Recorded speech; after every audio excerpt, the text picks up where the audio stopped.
Bonjour à tous. Bienvenue dans les histoires d'horreur de Monsieur Mystique. Ce soir, nous vous présentons 5 histoires vraies et profondément troublantes, venues de l'Oregon, qui remettront en question tout ce que vous pensiez savoir sur le Nord-Ouest Pacifique. Il ne s'agit pas de fiction, mais de témoignages authentiques de personnes ayant vécu l'inexplicable dans l'un des États les plus mystérieux d'Amérique. Des montagnes isolées, des cascades aux tunnels oubliés sous Portland. Des paisibles banlieues résidentielles au centre de recherche reculées, comme figées dans le temps. L'Oregon recèle une part d'ombre que peu osent affronter. Chaque histoire a été soigneusement compilée à partir de témoignages, de rapports de police, de documents d'archives et d'aveux. Ce qui rend ces histoires particulièrement glaçantes, c'est leur vérifiabilité. Ces événements ont laissé des traces tangibles, des questions sans réponse et ont bouleversé des vies à jamais. Les survivants portent des cicatrices qu'aucune explication rationnelle ne peut guérir. Si vous êtes avide d'horreur authentique, sans réponse facile, abonnez-vous aux Histoires d'horreur de Monsieur Mystique et activez les notifications pour ne jamais manquer nos enquêtes sur l'inconnu. Après avoir entendu ces histoires troublantes, partagez vos propres expériences vécues en Oregon ou des événements inexpliqués dans les commentaires ci-dessous. Nous lisons tous les témoignages. Maintenant, préparez-vous. Nous allons vous dévoiler 5 cas qui prouvent que les histoires les plus terrifiantes sont celles qui se sont réellement produites. C'est parti!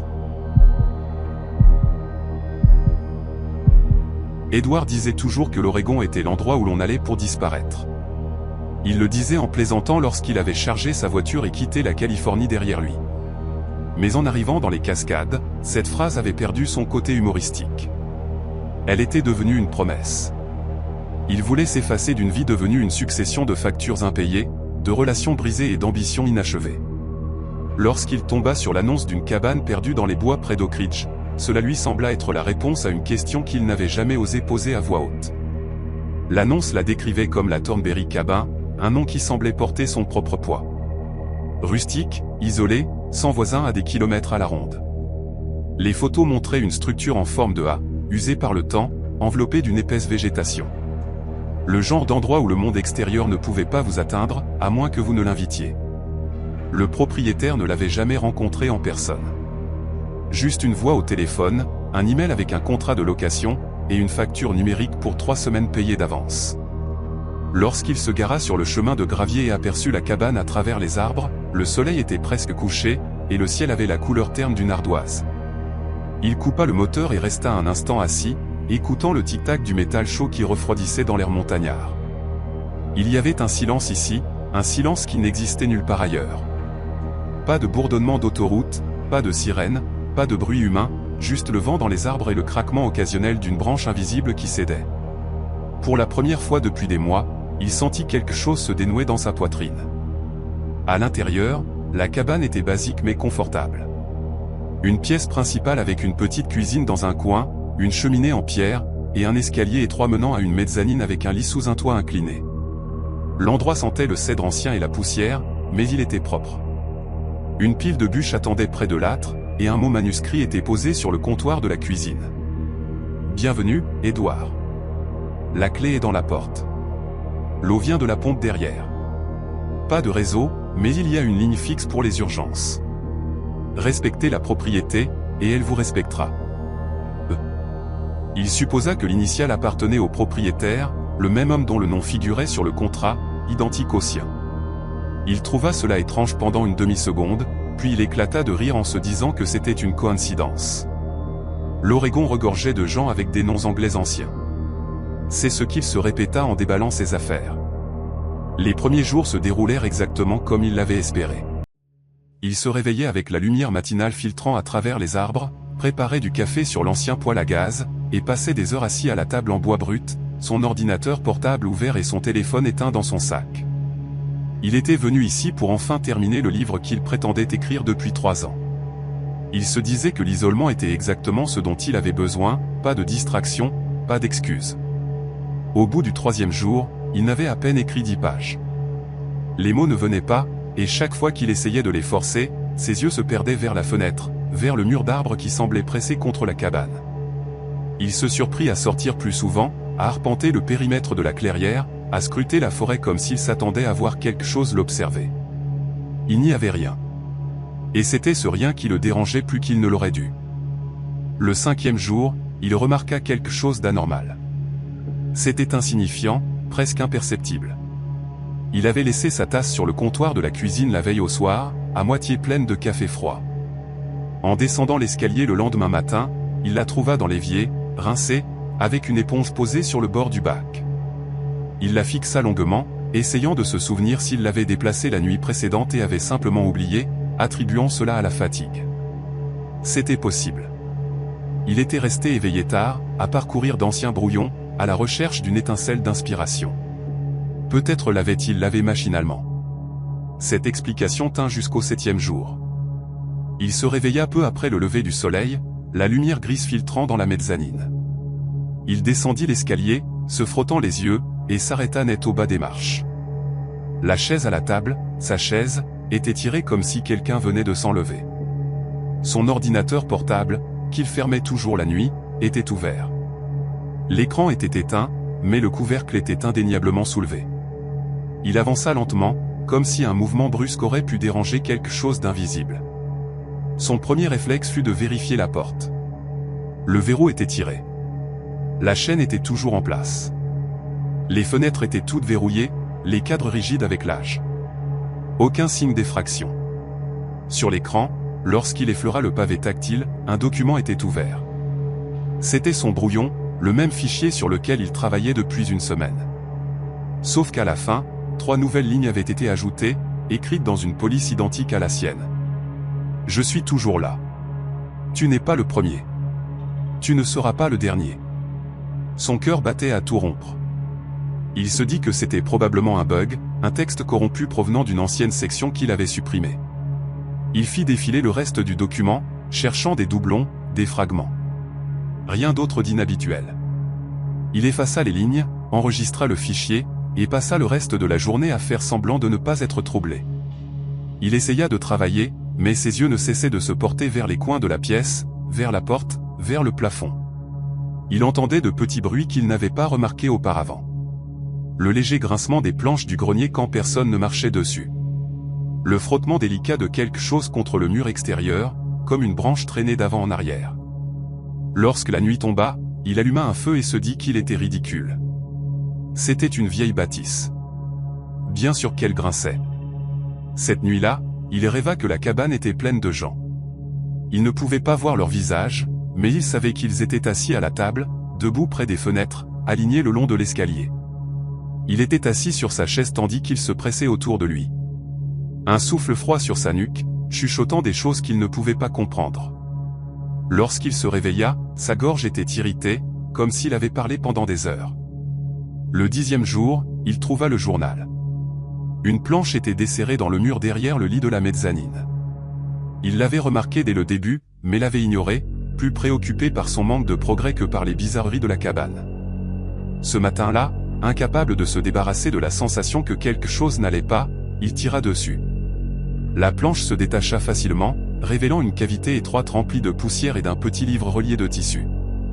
La couverture était fissurée et décolorée, les pages jaunies. À l'intérieur, la première entrée était datée du 3 octobre 1983. L'écriture était soignée, presque formelle. Je suis arrivé à la cabane aujourd'hui. On dirait que le monde s'est enfin tu. C'est ici que je terminerai mon travail. J'ai besoin de distance par rapport à tout le reste. J'ai besoin de silence. La signature au bas de la page était son propre nom. Pas son écriture, mais son nom. Il lut pendant des heures. Le journal appartenait à un autre homme nommé Édouard, qui avait loué la même cabane 40 ans plus tôt. Les entrées commençaient comme son propre vécu, des commentaires sur l'isolement, la paix, l'espoir que cet endroit lui permettrait enfin d'achever ce sur quoi il travaillait. Puis, lentement, le ton changea. 10 octobre. Je trouve toujours des choses déplacées. La chaise, la tasse, la lampe. J'essaie de l'attribuer à l'oubli, mais j'ai l'impression d'être observé même quand il n'y a personne ici. 14 octobre. Je me suis réveillé pour trouver un texte sur ma page que je ne me souviens pas avoir écrit. Je jurerais que c'est mon écriture, mais les mots ne sont pas les miens. 18 octobre. Le silence ici n'est pas vide. Il est rempli d'autres. Je les entends la nuit, se déplacer dans des pièces qui n'existent pas. Chaque entrée semblait être un miroir déformé de ses propres journées. Les détails différaient, mais le schéma était identique, la sensation croissante d'être observé, les petits changements dans l'environnement, la remise en question de sa propre mémoire. La dernière entrée était datée du 23 octobre 1983. Je comprends maintenant. La cabane n'est pas un lieu. C'est une porte. Elle est ouverte. Quand quelqu'un comme moi vient ici, quelqu'un qui veut disparaître, elle nous donne ce que nous demandons. Je les entends mieux que jamais ce soir. Ils n'essaient pas de me faire peur. Ils essaient de me montrer ce qui vient ensuite. J'ai décidé de rester. Quand le prochain arrivera, peut-être lira-t-il ceci et comprendra-t-il. Peut-être nous rejoindra-t-il. Il n'y avait pas de signature. Il fixa cette dernière phrase jusqu'à ce que les mots deviennent flous. La partie logique de son esprit essaya de rationaliser, peut-être était-ce une tentative élaborée de faire peur par un ancien locataire, ou une farce laissée par des adolescents. Pourtant, les dates, le vieillissement du papier, la poussière derrière le mur, rien ne semblait mis en scène. Il se dit que cela n'avait pas d'importance. Il partirait. L'idée lui vint avec une clarté soudaine. Il ferait ses valises, verrouillerait la porte, redescendrait la route de montagne et trouverait un motel avec du wifi, du mauvais café et d'autres êtres humains. La cabane pouvait garder ses fantômes, réels ou imaginaires. Il descendit pour fermer son ordinateur et éteindre pour la nuit, déterminé à partir dès le lendemain matin. Lorsqu'il ouvrit le document, un nouveau texte l'attendait en bas. Ne fuis pas cette fois. Tu es déjà resté. Son souffle se bloqua dans sa gorge. Il vérifia l'historique du fichier, les horodatage. La dernière sauvegarde datait de quelques heures plus tôt, lorsqu'il avait terminé de se battre avec un paragraphe et s'était éloigné. La nouvelle ligne n'avait pas son propre horodatage. Tu es déjà resté. Il ferma l'ordinateur d'un coup sec et le débrancha, comme si ce simple geste pouvait rompre ce qui se passait. Il se dirigea vers son sac, tira des vêtements des tiroirs et les fourra à l'intérieur sans les plier. Il attrapa ses clés accrochées près de la porte, son cœur battant si fort qu'il le sentait dans ses dents. Lorsqu'il tira le verrou, la poignée ne bougea pas. Le verrou tourna, la chaîne glissa, mais la porte elle-même resta obstinément en place. Il donna un coup d'épaule. Le bois trembla, mais ne s'ouvrit pas. Aucune flexibilité, aucune sensation de loquet coincé ou de cadre déformé. Cela ressemblait à pousser contre un mur. Il se tourna vers les fenêtres. Les loquets s'ouvrirent facilement, mais lorsqu'il essaya de soulever la vitre, elle ne bougea pas. Pas même d'un millimètre. Ses doigts devinrent engourdis à force d'effort. Il recula lentement, la pièce soudain trop petite, les murs trop proches. C'est ridicule, murmura-t-il, mais sa voix tremblait. Le téléphone fixe était posé sur une petite table près de l'escalier, son cordon enroulé comme un relique d'une autre décennie. Il souleva le combiné et le porta à son oreille. Pas de tonalité, juste un léger sifflement, comme une respiration dans la ligne. Il raccrocha et le reprit. Même son. Cette nuit-là, les voix n'attendirent pas qu'il s'endorme. Elles commencèrent comme un murmure dans les murs, une vibration qu'il sentit dans ses dents avant de pouvoir distinguer des mots. Il était assis dans le fauteuil près de la cheminée, le journal ouvert sur ses genoux, les pages frémissant dans une brise qui n'existait pas. Les flammes brûlaient bas, projetant de longues ombres étranges à travers la pièce. Le murmure devint plus clair, se transformant en chuchotement qui se chevauchait. Certains étaient derrière lui, d'autres au-dessus, certains si proches qu'il aurait juré qu'ils étaient à l'intérieur de son propre crâne. Il se boucha les oreilles, mais cela ne servit à rien. « Te souviens-tu » demanda une voix. Elle ressemblait à la sienne, déformée et lointaine. « Tu as demandé à disparaître » dit une autre voix, plus douce, presque gentille. « Tu as terminé » ajouta une troisième. « Tu ne le sais pas encore. » Il se leva si brusquement que la chaise bascula. Le journal glissa de ses genoux et atterrit tout vert sur le sol. Lorsqu'il baissa les yeux, la page avait changé. Les entrées soignées de 1983 avaient disparu, remplacées par son propre écriture, ses propres mots. « Je suis venu ici pour disparaître. » Je ne réalisais pas que je l'avais déjà fait. Il ne se souvenait pas avoir écrit cela. L'encre brillait comme si elle était encore en train de sécher. Il recula, son talon accrochant le bord du tapis. Il faillit tomber, se rattrapant à la table. Son ordinateur portable, toujours fermé, vibrait sous sa main. Une vibration douce et rythmée, comme si quelque chose de vivant était piégé à l'intérieur de la coque métallique. Contre son meilleur jugement, il l'ouvrit. Le document était toujours là, mais ce n'était plus son histoire. Paragraphe après paragraphe, des expériences remplissaient l'écran. Des dizaines de voix parlant à la première personne. Certains parlaient de tempêtes de neige en isolement. D'autres de disputes avec des êtres chers. De la décision de tout laisser derrière eux et de monter à la cabane pour un temps. Chacune se terminait de la même manière. J'ai décidé de rester. Des noms apparaissaient en haut de chaque récit, mais les lettres devenaient floues lorsqu'il essayait de se concentrer dessus. Son propre nom apparaissait encore et encore, dispersé dans le texte dans différents contextes, attaché à des phrases dont il ne se souvenait pas avoir écrites. Je me souviens être arrivé ici en 1983.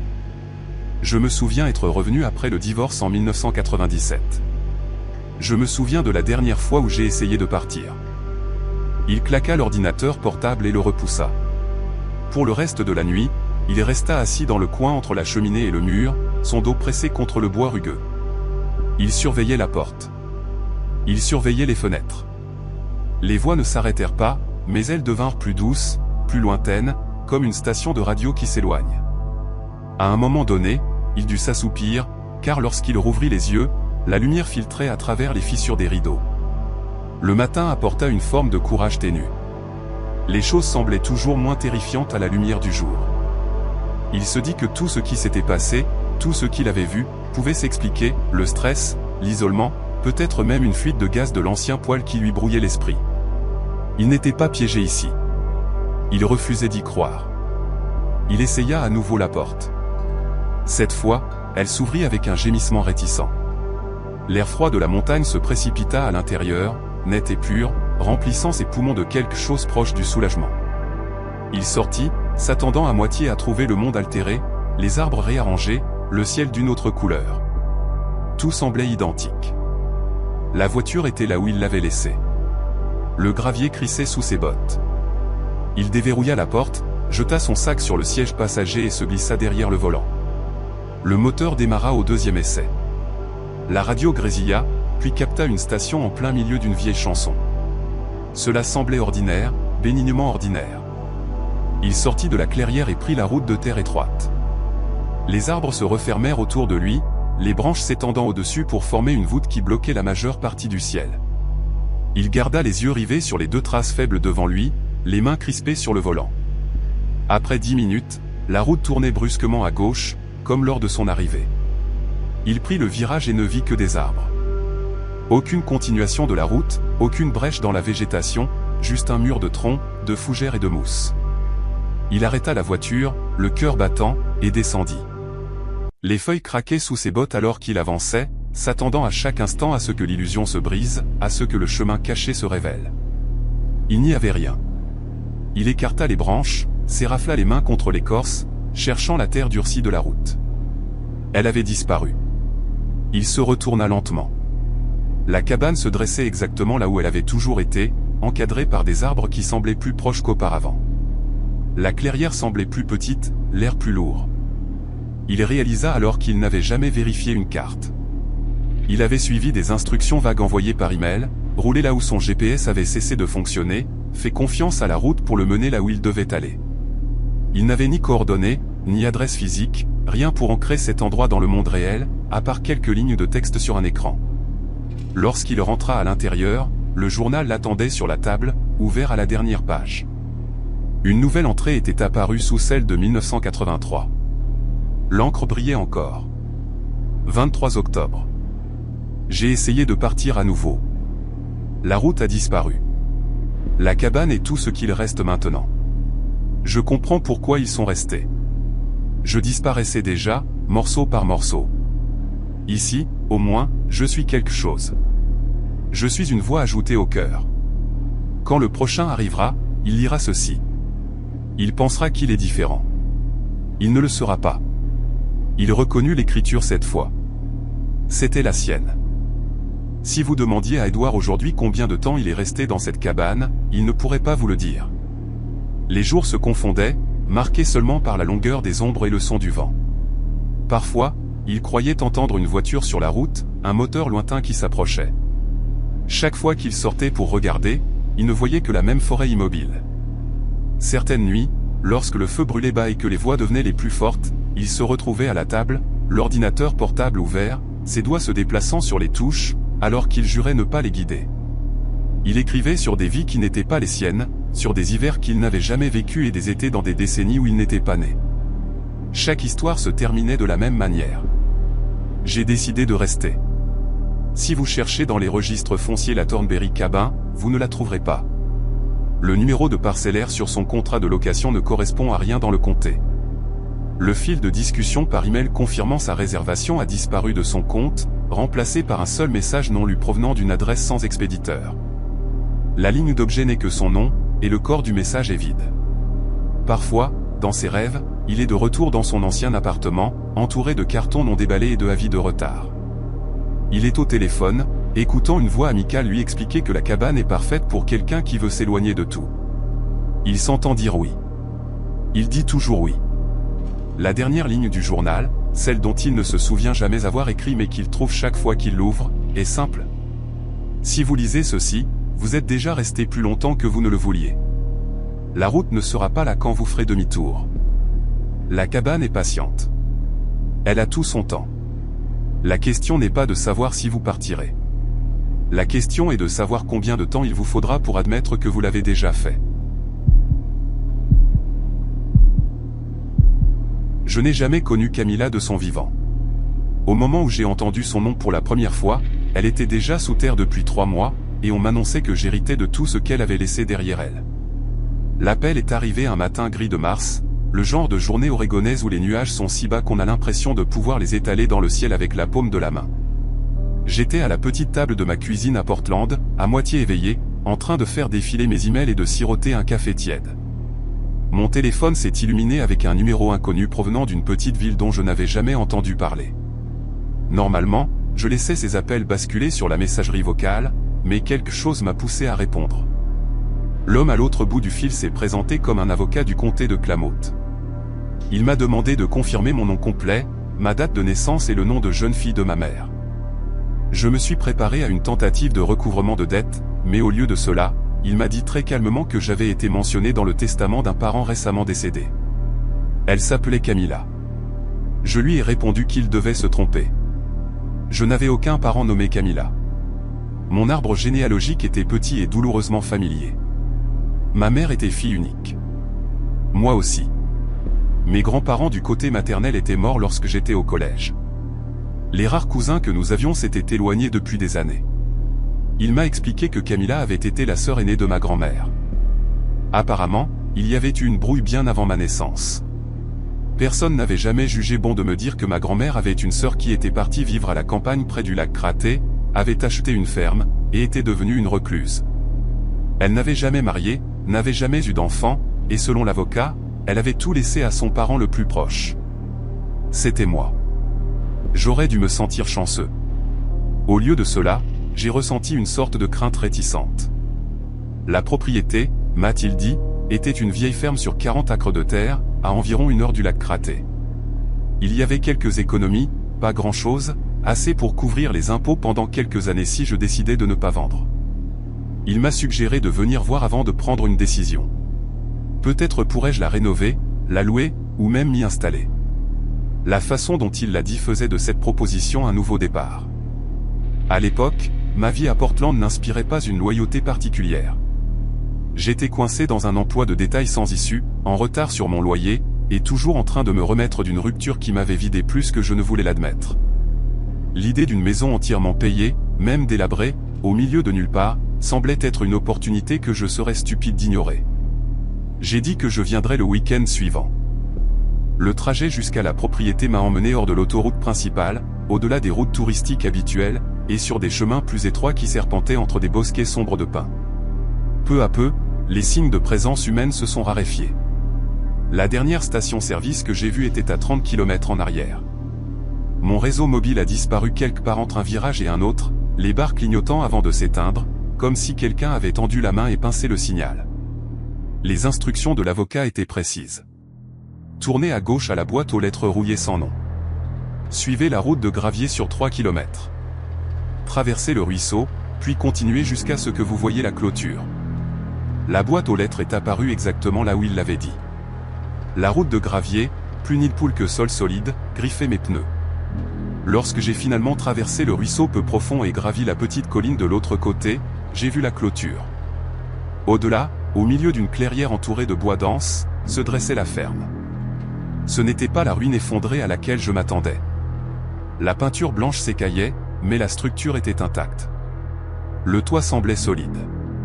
Le porche qui faisait le tour de la maison s'affaissait un peu à un coin, mais les 4 poteaux tenaient toujours debout. Les fenêtres étaient toutes couvertes de l'intérieur, mais leurs vitres étaient intactes. Il y avait une grange sur la gauche et un poulailler abandonné depuis longtemps, son enclos en fil de fer rempli de mauvaises herbes. Le portail d'entrée a grincé lorsque je l'ai poussé. Un corbeau m'observait depuis le poteau de la clôture, la tête penchée sur le côté comme s'il évaluait ma valeur. L'air sentait la terre humide et le bois ancien. L'avocat m'a rencontré sur le porche, tenant une chemise en carton et un trousseau de clés. Il était plus âgé, avec des cheveux clairsemés et la politesse fatiguée de quelqu'un qui a eu cette conversation trop de fois. Nous avons passé en revue les formalités juridiques, les signatures, les accusés de réception. Puis il a pressé les clés dans ma paume et m'a dit d'un ton prudent que ma grande-tante était une femme inhabituelle. Avant de partir, il a dit quelque chose qui m'a marqué. Il s'est arrêté en haut des marches du porche, a jeté un dernier regard à la porte d'entrée, et a dit, elle était très pointilleuse à propos de ses miroirs. Je lui ai demandé ce qu'il voulait dire, mais il a simplement secoué la tête et est retourné à sa voiture. La maison était silencieuse de la manière des endroits qui ont vu des années de vie humaine, puis soudain plus aucune. L'air à l'intérieur était immobile et légèrement étouffé, mais pas pourri. Il sentait faiblement la lavande et la poussière. La première chose que j'ai remarquée furent les formes sur les murs. Chaque miroir de la maison, et il y en avait beaucoup, était recouvert d'un tissu noir. Dans le hall d'entrée, un long rectangle pendait là où un miroir de couloir aurait dû se trouver, drapé dans un tissu épais épinglé étroitement autour du cadre. Dans le salon, un grand ovale au-dessus de la cheminée était voilé de la même manière. Même un petit miroir au-dessus du lavabo de la salle de bain était enveloppé et noué comme un étrange cadeau sombre. Au début, j'ai pensé que quelqu'un était mort dans la maison, et que les miroirs étaient couverts selon une vieille superstition. Je me suis dit que je retirerais les tissus plus tard, une fois que j'aurais tout visité. Cela ne semblait pas correct de commencer par déshabiller la maison ainsi. Le reste de l'endroit était d'une propreté dérangeante. Des étagères à livres bordaient un mur du salon, remplis de volumes soigneusement rangés. Les tiroirs de la cuisine étaient organisés avec un soin presque obsessionnel. Chaque couteau, cuillère et tasse à mesurer avait sa place définie. Sur la table de la cuisine se trouvait une seule feuille de papier ligné maintenue par une bougie non allumée. Son écriture était petite et précise. Ne retirez pas les couvertures. Ne les laissez pas se voir eux-mêmes. Ne restez pas après la tombée de la nuit si vous le faites. Je suis resté là un long moment, relisant ces 3 phrases. La partie logique de mon cerveau les a classées comme preuve d'excentricité. Peut-être avait-elle eu peur des esprits. Peut-être souffrait-elle d'une maladie mentale qui se manifestait par des rituels comme celui-ci. Il y avait 100 explications qui n'impliquaient rien de surnaturel. Pourtant, le papier tremblait légèrement dans ma main lorsque je l'ai pris. Je me suis dit que je lui ferais plaisir, au moins pour le premier jour. Je nettoierais, ferais l'inventaire de ce qui se trouvait ici, et laisserais les miroirs tranquilles. Si je décidais de vendre l'endroit, le prochain propriétaire pourrait s'occuper de ce qui resterait. L'étage abritait 2 petites chambres et une pièce plus grande qui avait dû être la sienne. Chacune avait au moins un miroir, et chacun était recouvert de tissu noir si serré qu'il n'y avait aucun espace, aucun aperçu du verre en dessous. Sa chambre en avait 3, un au-dessus de la coiffeuse, un autre en pied contre le mur, et une étrange chose étroite entre les 2 fenêtres. Les couvertures étaient fixées avec de petits clous rouillés. Le seul endroit sans miroir était la cave. La porte de la cave était située dans la cuisine, à moitié cachée derrière un grand meuble. J'ai failli ne pas la voir. Les marches étaient raides et étroites, et l'interrupteur en haut de l'escalier ne faisait rien lorsque je l'ai actionné. J'ai utilisé la lampe torche de mon téléphone pour descendre prudemment, chaque pas envoyant de petits échos devant moi dans l'obscurité. En bas, le sol en béton était froid à travers mes chaussures. La cave était plus grande que je ne l'avais imaginé, le plafond bas, soutenu par des poutres brutes. Une ampoule nue pendait du centre, grillée depuis longtemps. L'odeur là-bas était différente du reste de la maison. Humide, métallique, comme des vieilles pièces de monnaie et des pierres gorgées de pluie. Le long du mur du fond se trouvaient des étagères de bocaux en verre et de conserves, le genre de réserve d'urgence que les personnes âgées gardent. À côté, soigneusement empilés, se trouvaient des boîtes étiquetées d'une écriture nette, vêtements de printemps, dossiers fiscaux, photos. L'arrière de la cave, cependant, était entièrement occupé par des masques en bois. Ils pendaient à des clous enfoncés dans le mur de béton, rangés après rangés, s'étendant d'un coin à l'autre. Il devait y en avoir plus d'une centaine. Tous étaient sculptés dans le même bois pâle, non fini. Tous représentaient le même visage. Les proportions étaient légèrement fausses. Les yeux étaient un peu trop écartés, le nez trop étroit et long, la bouche étirée presque jusqu'au bord de la mâchoire. Il n'y avait pas de pupilles, juste des ovales lisses et vides là où les yeux auraient dû être. Chaque masque avait 2 petits trous percés près des tempes, avec des morceaux de vieux cordons de cuir enfilés, comme s'ils étaient destinés à être portés et attachés en place. Quelques-uns avaient des traces pâles sur les joues, des taches plus sombres qui auraient pu être des dommages causés par l'eau ou autre chose. Je suis resté là, la lumière de mon téléphone balayant lentement le mur, et j'ai senti un frisson me parcourir la nuque. L'air devant les masques semblait plus froid, comme si je me tenais devant un congélateur ouvert. Je me suis dit que j'exagérais. Ce n'était que des morceaux de bois. Ma grande-tante avait été une artiste ou une passionnée au goût morbide. Rien de plus. Sur l'établi sous les masques se trouvaient des outils, des ciseaux, du papier de verre, des pots de vernis. Il y avait aussi un petit carnet, sa couverture tachée de ce qui ressemblait à de l'huile. Sur la première page, dans cette même écriture précise, se trouvait une seule ligne. Ils n'aiment pas voir leur propre visage. Le reste des pages était rempli de croquis, le même visage encore et encore, sous différents angles, parfois seulement la moitié supérieure, parfois seulement la bouche. Dans les marges, elle avait écrit de courtes notes dans un style serré et précipité. Trop proche de l'humain, yeux plus écartés, sourire moins prononcé. Lorsque je suis remonté, la lumière à l'extérieur avait changé. Le ciel vu à travers la fenêtre de la cuisine était plus sombre qu'il ne l'aurait dû être pour le milieu de l'après-midi. De lourds nuages s'étaient accumulés, avalant le peu de soleil qu'il y avait eu. J'ai vérifié l'heure sur mon téléphone. J'étais resté en bas moins de 20 minutes. La décision sensée aurait été de partir. J'aurais pu retourner en ville, trouver un motel, et revenir un autre jour avec un ami, ou au moins en pleine lumière. Mais quelque chose dans cet endroit m'avait accroché. Peut-être était-ce l'isolement. Peut-être était-ce le simple fait que, pour la première fois depuis longtemps, je me tenais dans quelque chose qui m'appartenait.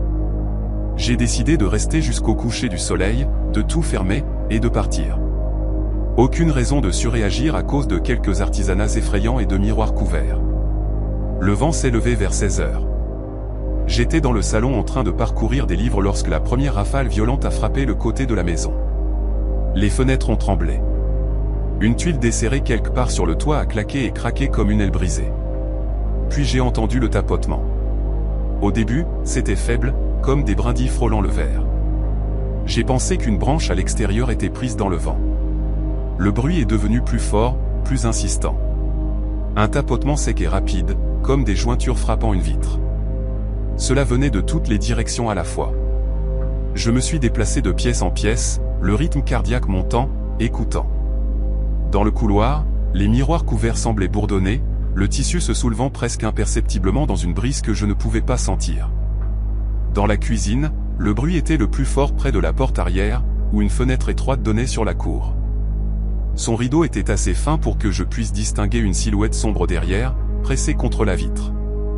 Le tapotement a changé, se transformant en un lent grattement, comme si quelqu'un faisait glisser ses ongles le long du verre. Mon esprit rationnel a essayé d'assembler des explications, des branches, des animaux, le vent, tout cela ensemble, tout à la fois. Puis une voix a parlé. Elle était étouffée, déformée par le mur et le verre. Mais elle était indéniablement humaine. Elle venait de juste derrière la fenêtre de la cuisine, et on aurait dit que quelqu'un avait pressé ses lèvres directement contre la vitre. « Laissez-nous voir », a-t-elle dit. Chaque muscle de mon corps s'est raidi. Je n'ai pas bougé.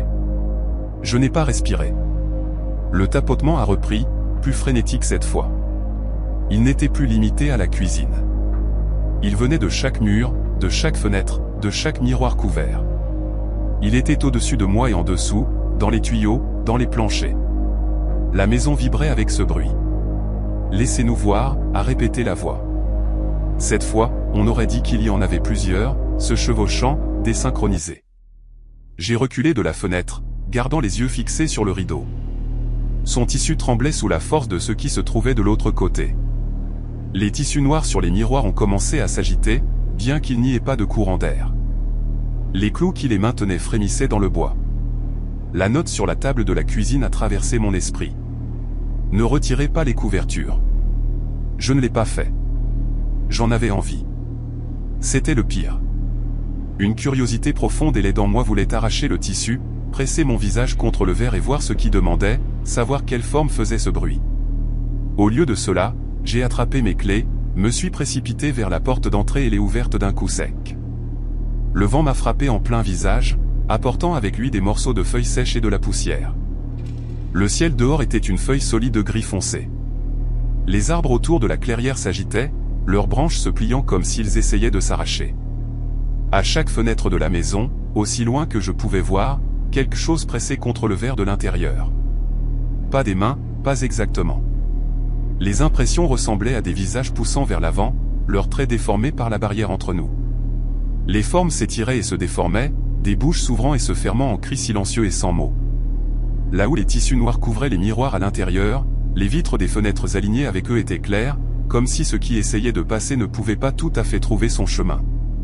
Mais celles sans miroir derrière elles gonflaient vers l'extérieur en vagues, comme si quelque chose à l'intérieur appuyait de tout son poids. Je ne me souviens pas être arrivé à ma voiture. Je me souviens du moteur rugissant et du gravier crissant sous mes pneus. Je me souviens des arbres se fondant en un seul mur sombre alors que je redescendais la route à toute allure. Je n'ai pas regardé en arrière. J'ai atteint un motel en bord de route cette nuit-là, tremblant et tendu, le son du tapotement résonnant encore dans mon crâne. Je n'ai pas dormi. Chaque fois que je fermais les yeux, je voyais des visages de bois pâle avec deux larges bouches et des yeux noirs sans miroir. Le lendemain matin, j'ai appelé l'avocat et lui ai dit que je voulais vendre la propriété. Il a soupiré, a dit qu'il s'y attendait, puis m'a dit quelque chose qui m'a fait l'estomac tomber. « Vous ne pouvez pas » a-t-il dit. Le testament est explicite. La terre ne passe qu'aux membres de la famille. Elle peut être transférée au sein de la famille, mais elle ne peut pas être vendue à l'extérieur. J'ai discuté, crié, demandé s'il y avait des échappatoires. Il a dit que je pouvais la laisser là, payer les impôts, ou laisser le comté la reprendre après des années de négligence. Mais je ne pouvais pas simplement la céder à quelqu'un d'autre. La terre était à moi. Tout comme la maison. Tout comme, apparemment, ce qui pressait son visage contre la vitre en demandant à se voir. Cela fait 1 an que ce jour-là. Je ne suis pas retourné. Les avis d'imposition arrivent régulièrement, des enveloppes minces avec des chiffres qui grimpent un peu à chaque fois. Parfois, tard le soir dans mon appartement de Portland, je surprends mon reflet dans le miroir de la salle de bain et ressens une vague de culpabilité irrationnelle, comme si je violais une règle à laquelle je n'avais jamais consenti. Une fois, après m'être réveillé d'un cauchemar de tapotement et de chuchotement, j'ai trouvé une trace sur mon miroir de chambre. Cela ressemblait à l'empreinte d'un visage pressé fort contre la vitre, puis retiré. La forme d'une bouche trop large y persistait dans la buée. Je l'ai essuyé et me suis dit que c'était de la condensation. Juste de la buée. Ma propre buée. Il y a des jours où je pense retourner à la ferme avec une masse et un bidon d'essence, mettre fin à ce qui s'y trouve par la force brute. Mais je me souviens de la façon dont ces couvertures tremblaient, de la précision soignée de l'écriture de Camilla, des 100 visages de bois me fixant silencieusement depuis le mur de la cave. Elle a passé une vie à sculpter ces masques, une vie à couvrir chaque surface réfléchissante de cette maison, une vie à s'assurer qu'ils ne se voient jamais. Je me demande parfois ce qui arrivera lorsque les tissus finiront par pourrir et tomber. Lorsque les clous rouilleront et que le vent glissera ses doigts sous les bords. Je ne sais pas ce qui a poussé Camilla à écrire cette note sur la table de la cuisine. Je ne sais pas ce qui se tenait dehors devant ses fenêtres pendant toutes ces années, demandant à se voir. Je sais seulement que, quoi que ce soit, c'est toujours là, arpentant le périmètre de cette clairière, attendant patiemment que le verre et l'argent soient découverts. Et quelque part dans cette cave, un mur de visages identiques fixe l'obscurité, ne sachant jamais vraiment pourquoi ils ont été sculptés ainsi. Simon disait toujours que Portland n'avait pas de vrais fantômes, juste des échos. Il aimait se tenir sur le pont Morrison la nuit, regardant l'eau noire en dessous, et parler de toutes les choses que la ville avait recouvertes de café et de fresques. Je roulais des yeux en l'écoutant, mais je le suivais quand même, Parce que Simon avait une façon de transformer ses obsessions en puits de gravité. S'il s'intéressait à quelque chose, vous étiez aspiré, que vous le vouliez ou non. Au moment où il s'est fixé sur les tunnels, je savais qu'il n'était qu'une question de temps avant que quelque chose ne tourne mal. Cela a commencé comme un terrier historique. Il m'a envoyé des articles sur les vieux tunnels de Shanghai sous le centre-ville. Les histoires de marins traînés à travers des portes cachées et de saloons se réveillant sur des navires à mi-chemin de l'Asie. La plupart de ces légendes sont exagérées, je le sais, mais il y a de vrais tunnels là-bas. De vraies briques, de vrais passages et des portes scellées qui mènent sous des bâtiments où les gens boivent chaque week-end. Au début, il s'en est tenu aux visites légales. Il revenait de celles-ci en effervescence, parlant de la façon dont les guides ne montraient aux touristes que des sections sûres, de la façon dont il y avait des portes verrouillées et des arches murées partout où il n'avait pas le droit d'aller. Cela le dérangeait, d'avoir un mystère agité devant lui, puis clôturé par des clauses de non-responsabilité. J'aurais dû reconnaître ce regard dans ses yeux lorsqu'il a dit « Il y a des parties de cette ville qui ne sont jamais remontées ». La nuit où tout est arrivé, il m'a envoyé un message vers 21h. J'ai trouvé quelque chose. Une vraie entrée cette fois, pas dans les visites. Viens avec moi. J'étais déjà au lit, à moitié endormi, la pluie faisant un sifflement régulier contre ma fenêtre. J'ai fixé le message pendant une longue minute. Simon m'avait entraîné dans assez d'aventures douteuses pour que je sache comment cela se terminerait. Nous nous introduirions quelque part où nous n'étions pas censés être. Je passerais tout mon temps à m'inquiéter des gardes de sécurité et des effondrements structurels, et il rirait, me traitant de paranoïaque. J'ai dit que j'avais un quart de travail tôt. Ce n'était qu'un demi-mensonge. Il a essayé de me culpabiliser avec quelques émoticônes de visages tristes exagérés, puis a finalement envoyé « Bon, je vais tout documenter. Tu seras jaloux plus tard. » Le dernier message qu'il m'a envoyé cette nuit-là était « Essaie de ne pas te faire arrêter. » Il a répondu avec une photo. C'était un mur de briques dans ce qui semblait être un sous-sol. Une section partiellement démolie, révélant un tunnel sombre et arrondi au-delà. Il y avait des graffitis sur les briques, des couches de tags et de dates. Mais l'ouverture elle-même semblait fraîche, comme si quelqu'un avait récemment gratté. Sous la photo, il a écrit « Ceci n'est sur aucune carte. On en parle demain. » Je me suis réveillé à 3h du matin au son de mon téléphone vibrant sur la table de nuit. Au début, je l'ai ignoré, enroulé dans la lourde certitude à moitié consciente que rien de bon ne vient jamais des appels en pleine nuit. Quand cela n'a pas cessé, j'ai tâtonné pour l'attraper. Ce n'était pas un appel. C'était une série de messages de Simon. Les horodatages défilaient à l'écran, 23h42, minuit 3, minuit 17. J'avais dormi à travers les vibrations. Le premier était une photo d'un couloir en béton, plafond bas, tuyau courant haut. Les bottes de mon ami étaient visibles en bas du cadre, les orteils pointant vers l'obscurité. « Tu adorerais ça », avait-il écrit. Bien plus vieux que les visites. La deuxième photo montrait une lourde porte en métal, le genre que l'on voit dans les sous-sols industriels. Elle avait un verrou coulissant à l'extérieur, pas à l'intérieur. La peinture autour du cadre était éraflée. Pourquoi une porte est-elle verrouillée de l'extérieur sous terre? Le troisième message était juste du texte, il y a des trucs ici qui ne sont pas vieux. Sac de couchage neuf, boîte de conserve, comme si quelqu'un vivait ici. Le quatrième, j'entends quelque chose. Peut-être de l'eau ou des rats. Il y a eu un intervalle plus long après cela. Puis à minuit 17, il y a une pièce, des portes comme celle sur la photo, tout avec des verrous seulement à l'extérieur. Une est ouverte. Il y a quelqu'un là-dedans. Ma gorge s'est asséchée en lisant ce dernier. La suite est arrivée une minute plus tard, ils sont enchaînés. Je pense qu'ils sont là depuis un moment. Je vais les aider. Le signal est mauvais. Le message final est arrivé à minuit 19, ils ne sont pas seuls ici. Rien après cela. J'ai essayé d'appeler. La première tentative est allée directement sur la messagerie vocale. La deuxième a sonné et sonné jusqu'à ce que l'appel tombe.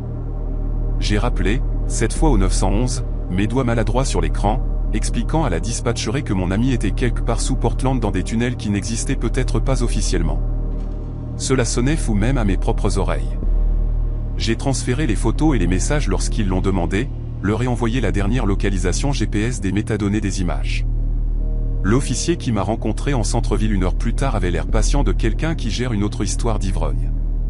Cette expression a disparu lorsqu'il a vu les photos. Cette entrée, vous savez où elle est, a-t-il demandé. J'ai secoué la tête. Il a dit, un vieux bâtiment dans Chinatown. C'est ça. Ils ont finalement trouvé l'endroit, suivant de petits indices que Simon avait laissés sans le savoir. Un autocollant d'un bar spécifique dans le coin d'une photo, la couleur de la peinture sur une porte de sous-sol dans une autre.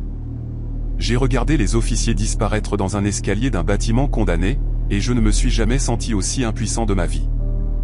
Le temps s'est étiré en quelque chose de laid. Chaque minute qui passait sans nouvelles semblait être ajoutée à une note quelque part que je ne pourrais jamais payer. Lorsque les officiers sont finalement remontés, leur visage était pâle et tiré. L'un d'eux portait le sac à dos de Simon. Les sangles étaient effilochées, comme si on les avait tirés violemment. Ils ne l'ont pas trouvé. Ils ont suivi ce qu'ils pensaient être son chemin. Des empreintes de pas dans la poussière, des marques de frottement sur le béton. Ils ont trouvé le couloir de la photo, la porte avec le verrou extérieur, le campement de fortune dans une pièce latérale, des couvertures, de la nourriture, quelques seringues. L'air là-bas était vicié et humide, le genre de froid qui s'installe dans le béton.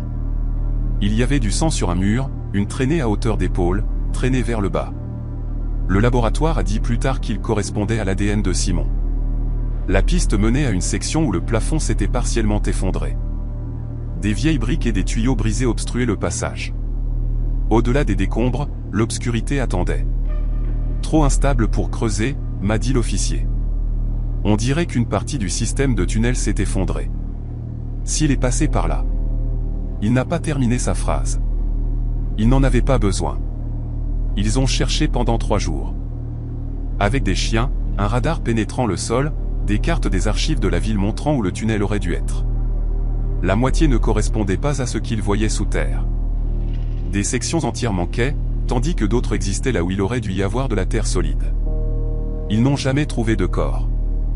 Lorsqu'ils l'ont déclaré disparu plutôt que mort, je m'y suis accroché comme si cela signifiait quelque chose. Cela semblait faux de faire mon deuil sans corps, faux d'accepter qu'une personne que je connaissais depuis 10 ans puisse simplement disparaître dans les entrailles d'une ville comme de la fumée. Un détective m'a rencontré une semaine plus tard, a posé plus de questions, m'a montré un dossier de photos en noir et blanc granulaire des années 70. Des visages d'hommes que personne n'avait vus depuis des décennies. Des explorateurs urbains, selon les dossiers, 3 cas séparés, tous obsédés par les tunnels de Shanghai. Tous disparus. Tous vus pour la dernière fois dans cette partie du centre-ville, a dit le détective en tapotant la carte.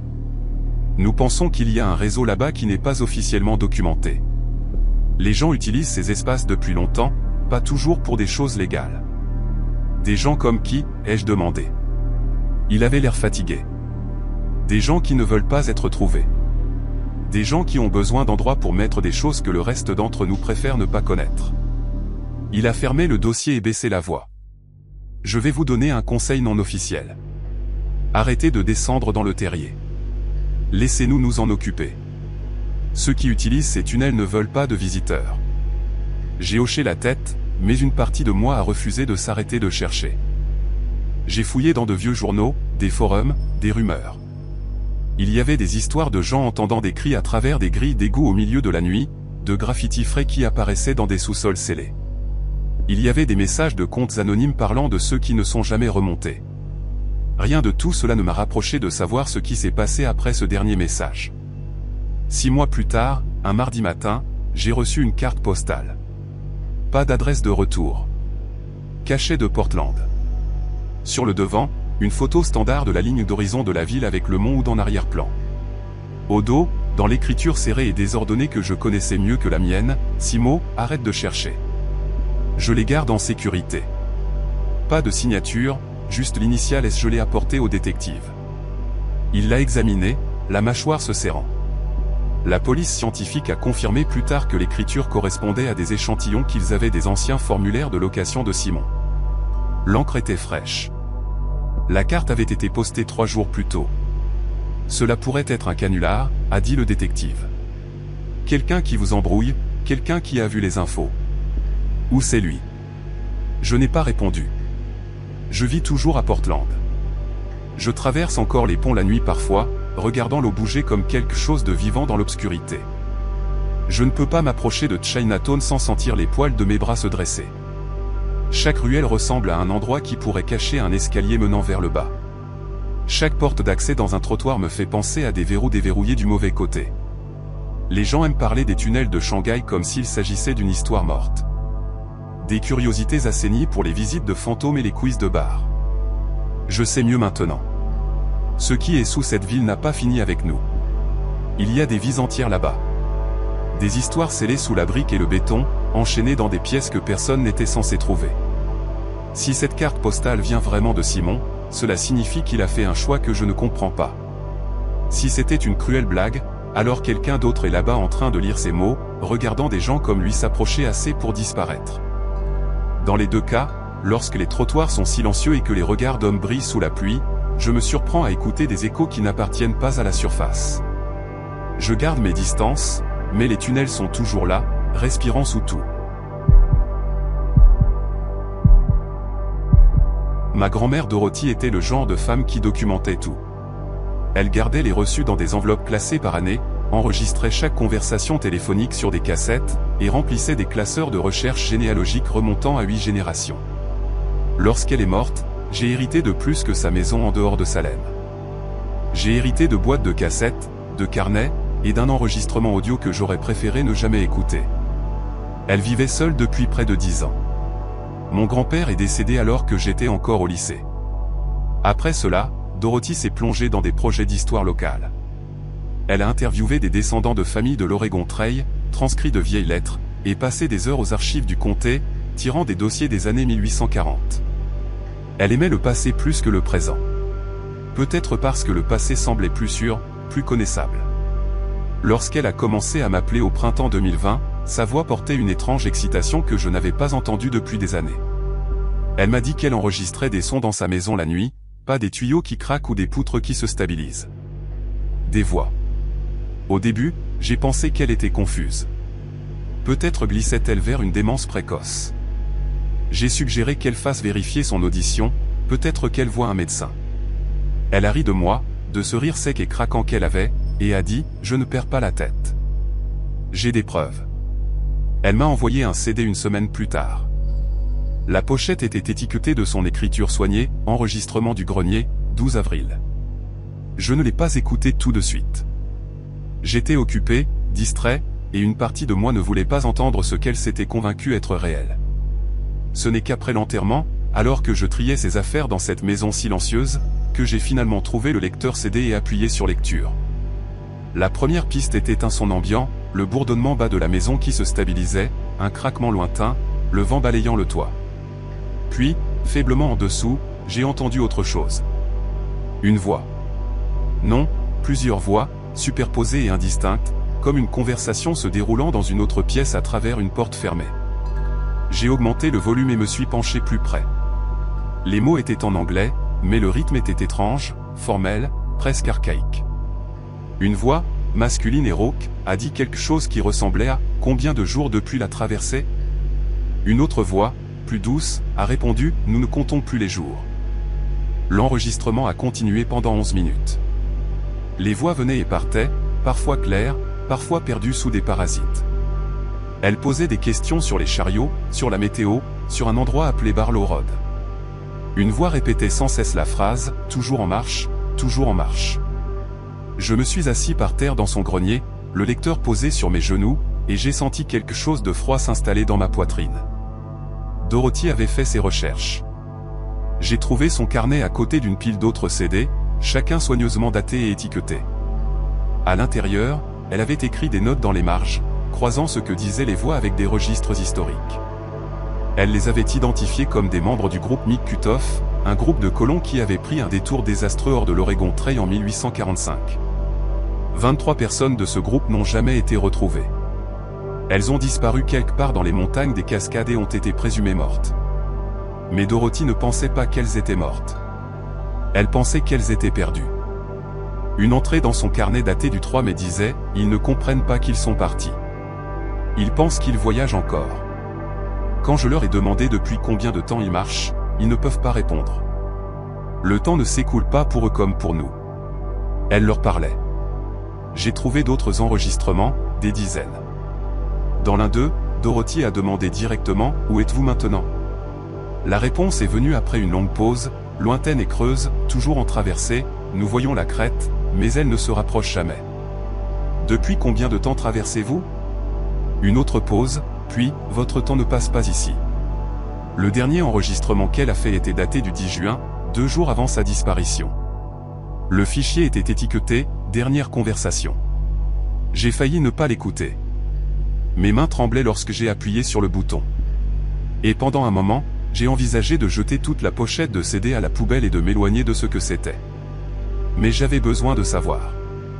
L'enregistrement a commencé avec Dorothy parlant clairement, calmement, comme si elle s'installait dans une routine familière. « Je suis prête », a-t-elle dit.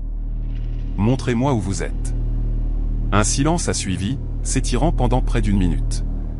Puis est venu le son de pas les siens. Plusieurs ensembles marchant à l'unisson, leur rythme légèrement désynchronisé, comme des gens se déplaçant dans une neige profonde ou sur un terrain inégal. Une porte s'est ouverte. Cela n'aurait pas dû être possible. J'étais allé dans ce grenier une douzaine de fois enfant. Il n'y avait pas de porte, juste 4 murs, un escalier étroit, et une seule fenêtre qui donnait sur l'arrière de la propriété. Mais sur l'enregistrement, une porte s'est ouverte. Les charnières ont grincé, vieilles et raides. Un vent froid s'est engouffré dans le microphone, déformant l'audio avec un son bas et buffetant. Puis les voix sont revenues toutes à la fois, se chevauchant. Passé. Nous avons maintenu la traversée ouverte. La voix de Dorothy, petite et essoufflée, je la vois. Je les vois tous. Ces pas se sont éloignés du microphone. Le vent est devenu plus fort, remplissant l'enregistrement de bruit blanc, puis soudain, le silence. L'enregistrement a continué pendant 6 heures de plus. Rien que le léger craquement du grenier qui se stabilisait et l'occasionnelle rafale de vent provenant d'une fenêtre qui, selon le rapport de police, était toujours verrouillée de l'intérieur lorsqu'ils ont trouvé la maison vide. La police a cherché pendant 3 semaines. Personne. Aucun signe de lutte, aucune indication qu'elle était partie par la porte d'entrée. Sa voiture était toujours dans l'allée. Son sac à main était posé sur le comptoir de la cuisine. La fenêtre du grenier était verrouillée de l'intérieur. Ils m'ont posé des questions auxquelles je ne pouvais pas répondre. Où était-elle allée? Avait-elle semblé suicidaire? Y avait-il quelqu'un qu'elle aurait pu rencontrer? Je leur ai montré les enregistrements. Ils ont écouté poliment, échangé des regards, et les ont classés comme preuve de détresse mentale. L'affaire a été classée comme disparition volontaire probable. Malgré le fait qu'une femme de 81 ans avec une hanche en mauvais état ne se contente pas de partir dans les bois et de disparaître, j'ai gardé les CD. Je ne sais pas pourquoi. Peut-être que je pensais que les réécouter me donnerait une sorte de réponse, un indice que la police avait manqué. Mais surtout, je n'ai tout simplement pas pu me résoudre à les jeter. Une nuit, environ 1 mois après l'enterrement, j'étais seul dans mon appartement, incapable de dormir. J'ai remis le dernier enregistrement, celui étiqueté « Dernière conversation ». Je l'avais écouté 2 fois auparavant, mais cette fois, je l'ai laissé jouer jusqu'à la fin. 6 heures de silence presque total, sauf qu'à la toute fin, dans les 30 dernières secondes, il y avait quelque chose que j'avais manqué. Une voix, faible, lointaine, à peine audible sous le bourdonnement ambiant. C'était Dorothy. Elle a dit mon nom, pas fort, pas en détresse, juste une déclaration calme, comme si elle me laissait un message qu'elle savait que je finirais par trouver. Dis-lui de ne pas venir me chercher. Puis plus rien. Je l'ai réécouté 4 fois, ajustant le volume, pressant mon oreille contre le haut-parleur. C'était elle. Je reconnaîtrais sa voix n'importe où. La question à laquelle je ne peux pas répondre est de savoir quand elle l'a dit. L'horodatage de l'enregistrement montre que cela s'est produit des heures après sa disparition, bien après que le microphone aurait dû être seul dans un grenier vide. Soit elle est revenue et a parlé à l'enregistreur sans ouvrir aucune porte ni fenêtre, soit elle l'a dit d'où qu'elle soit allée, et d'une manière ou d'une autre, cela a traversé la distance. Je ne suis pas retourné à la maison depuis. Elle est toujours là, pleine de ses affaires, le grenier intact. Je paie quelqu'un pour vérifier 1 fois par mois. S'assurer que le toit ne fuit pas, que personne ne s'est introduit. Chaque fois qu'il m'envoie un rapport, il mentionne à quel point c'est silencieux, à quel point l'endroit donne l'impression d'attendre quelque chose. J'ai toujours les enregistrements. Parfois, tard le soir quand je ne peux pas dormir, je pense à les réécouter. Je pense à retourner dans ce grenier avec mon propre enregistreur, à m'asseoir dans le noir et à poser les mêmes questions que Dorothy. Je pense à ce qu'elle a vu lorsque cette porte impossible s'est ouverte. Ce qui l'a poussée à passer sans hésitation, où elle est maintenant. Mais je n'y vais pas, parce que si Dorothy a trouvé ce qu'elle cherchait, si elle a finalement traversé vers l'endroit d'où ses voix l'appelaient, alors elle marche encore. Elle traverse encore. Et peut-être que certaines pistes ne sont pas destinées à avoir une fin. Les colons de 1845 n'ont jamais atteint la vallée. Ils sont toujours là-bas quelque part, pris dans un paysage qui n'avance pas, demandant depuis combien de jours la traversée dure et n'obtenant jamais de réponse. Dorothy les a rejoints. Et si je pars à leur recherche, je sais exactement ce qui arrivera. J'entendrai mon nom sur un enregistrement que je n'ai pas encore fait, prononcé depuis un endroit que je ne peux pas atteindre, disant à quiconque m'écoute après moi la même chose qu'elle m'a dite. Ne viens pas me chercher. Certaines personnes se perdent dans les bois. Certaines se perdent dans le temps. Dorothy s'est perdue dans les deux. Et les voix dans le grenier demandent encore depuis combien de temps la traversée dure. Attendant toujours la crête qui ne se rapproche jamais. Marchant toujours à travers une version de l'Oregon qui a cessé d'exister il y a 175 ans. Ils ne savent pas qu'ils sont partis. Peut-être que Dorothy ne le sait pas non plus. J'ai travaillé comme agent de sécurité de nuit dans un entrepôt pharmaceutique en dehors d'Eugène pendant 2 ans. Et il y avait une règle que personne n'a jamais expliquée. On vous la disait simplement lors de votre premier quart, on l'écrivait dans le manuel, et on s'attendait à ce que vous la suiviez sans poser de questions. Le bâtiment était interdit entre 2 et 4 heures du matin. Si les alarmes se déclenchaient pendant ces heures, vous le notiez et ne faisiez rien d'autre. Vous n'enquêtiez pas. Vous n'appeliez pas. Vous notiez simplement et attendiez le jour. Mon superviseur disait que c'était la politique. Des stocks spécialisés et des systèmes automatisés qui ne pouvaient pas être dérangés. Cela semblait raisonnable à l'époque. La plupart des règles d'entreprise le sont lorsque vous avez besoin de la paix. Léonard était mon partenaire lors de ces quarts. Il avait la soixantaine, avec le genre de visage qui semblait avoir oublié comment sourire des années plus tôt. Il travaillait dans la sécurité de l'installation depuis 15 ans, bien avant que je sois embauché, bien avant que la moitié des bâtiments n'existent même. Il connaissait chaque recoin de cet endroit, chaque angle mort du système de caméra, chaque porte qui ne fermait pas correctement. Mais il ne parlait jamais du bâtiment C. Pendant les premiers mois, je n'y ai pas beaucoup pensé. L'installation était immense, 3 bâtiments séparés répartis sur un terrain clôturé, adossé à une dense forêt de l'Oregon. Le bâtiment A abritait les bureaux administratifs. Le bâtiment B était le principal centre de distribution où les camions chargeaient et déchargeaient des produits pharmaceutiques destinés aux hôpitaux de tout l'État. Le bâtiment C se trouvait à l'extrémité de la propriété, une structure en béton trapu avec des fenêtres étroites et une seule porte en acier.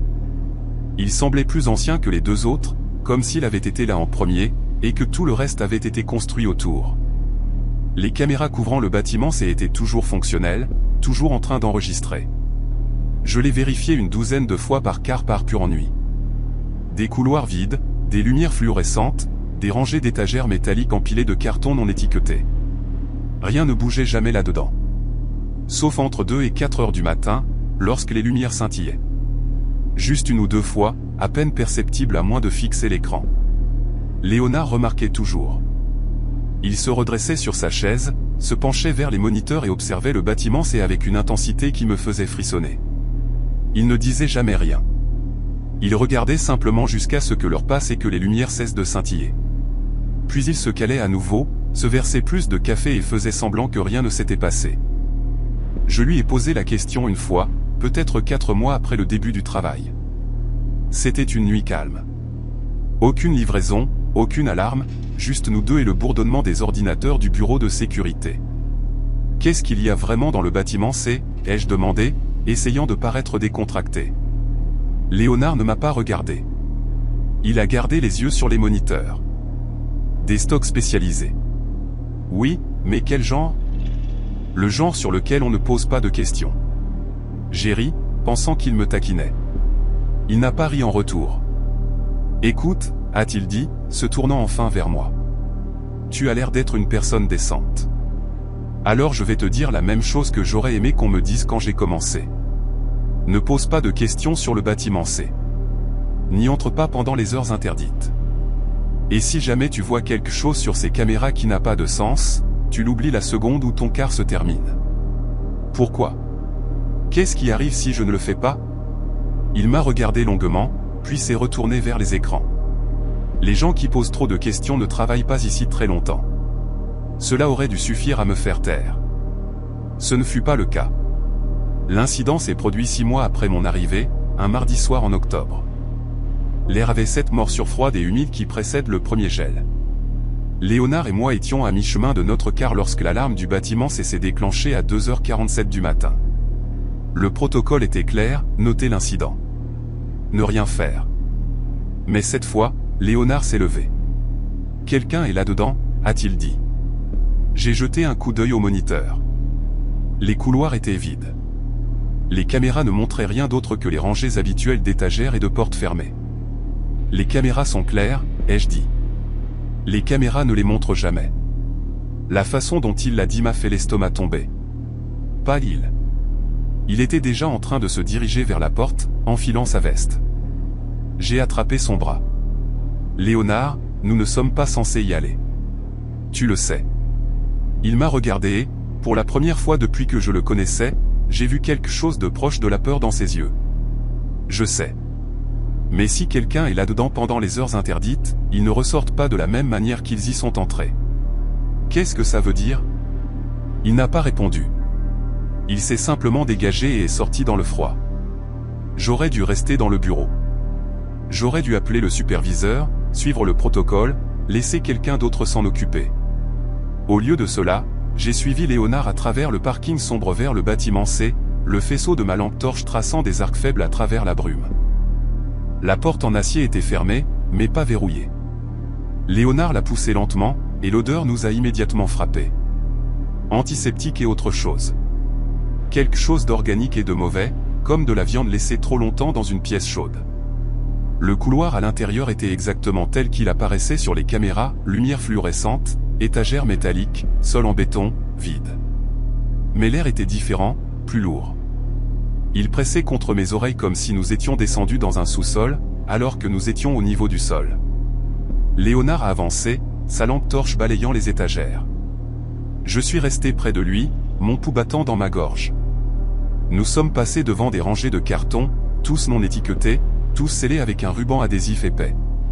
Plus nous avancions, plus il faisait froid.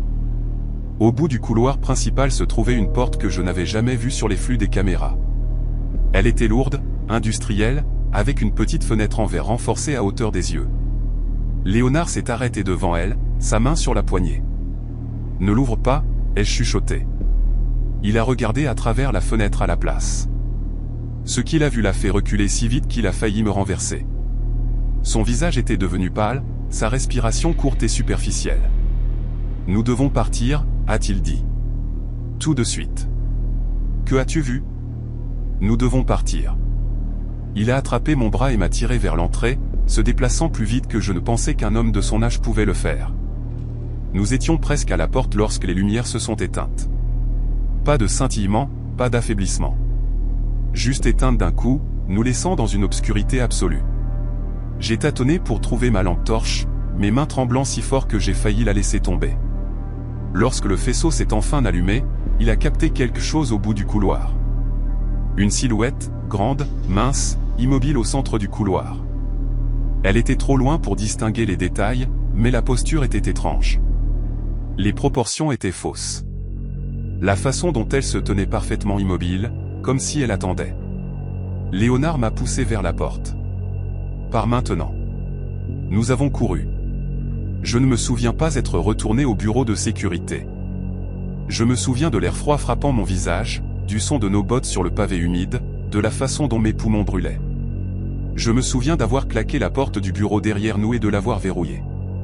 Même si cela n'avait aucun sens, même si rien avec une clé ne pouvait empêcher d'entrer ce que nous venions de voir. Léonard s'est effondré sur sa chaise, son visage luisant de sueur. Je me suis tenu près des moniteurs, regardant les flux du bâtiment C. Les lumières étaient revenues. Les couloirs étaient vides. Rien ne bougeait. Qu'est-ce que c'était, ai-je demandé. Il n'a pas répondu pendant longtemps. Lorsqu'il a finalement parlé, sa voix était plate, vidée de tout. Ils sont là depuis 5 ans. L'entreprise les a mis là. Ils ne sortent pas, qui? De qui parles-tu? Des sujets de test. Des volontaires. Ils les appelaient des sans-abri. La plupart du temps, ils les payaient pour essayer un médicament expérimental. Ça a mal tourné. Très mal. 12 personnes. Ils ont verrouillé le bâtiment et tout couvert. Je l'ai fixé. C'est insensé. Si c'était vrai, quelqu'un l'aurait découvert. Il y aurait eu une enquête. Léonard a ri. Son amer est brisé. Tu penses que cette entreprise ne sait pas comment enterrer les choses? Tu penses que quelqu'un se soucie de ce qui arrive aux gens que personne ne cherche? Mais les livraisons. J'ai vu des camions aller au bâtiment C. De la nourriture, des fournitures médicales, assez pour les garder en vie. Ils sont toujours là-dedans. Alors qu'est-ce qu'on vient de voir? Il m'a regardé, ses yeux vides. Je ne sais pas. Peut-être ce qu'ils sont devenus. Nous sommes restés en silence pour le reste du quart. Lorsque le matin est arrivé, nous avons rempli nos rapports. Entrée non autorisée, panne possible, aucun individu trouvé, langage standard. 2 semaines plus tard, Léonard a pris un départ à la retraite anticipée. Les conditions étaient généreuses, sous réserve d'un accord de confidentialité qu'il a signé sans le lire. J'ai démissionné 1 mois plus tard. J'ai essayé d'oublier. J'ai déménagé à Portland, trouvé un autre travail, me suis dit que ce que j'avais vu cette nuit-là n'était que du stress, de l'épuisement et une imagination trop active. Puis, 3 mois après mon départ, Léonard m'a appelé. Je suis retourné, a-t-il dit. Sa voix était calme, lointaine. J'ai forcé l'entrée à 3 heures du matin. Il fallait que je sache. Léonard, pourquoi as-tu fait ça? Le bâtiment C est vide. Complètement vide. Pas d'étagère, pas de carton, pas d'équipement. Juste du béton nu, comme s'il n'avait jamais servi à rien. Je ne savais pas quoi dire. Mais j'ai trouvé quelque chose, a-t-il continué. Dans une des pièces à l'arrière, 12 bracelets d'hôpital, des vieux, avec des noms et des dates d'il y a 5 ans. Je te les envoie. L'enveloppe est arrivée 2 jours plus tard. À l'intérieur se trouvaient les bracelets, exactement comme il les avait décrits.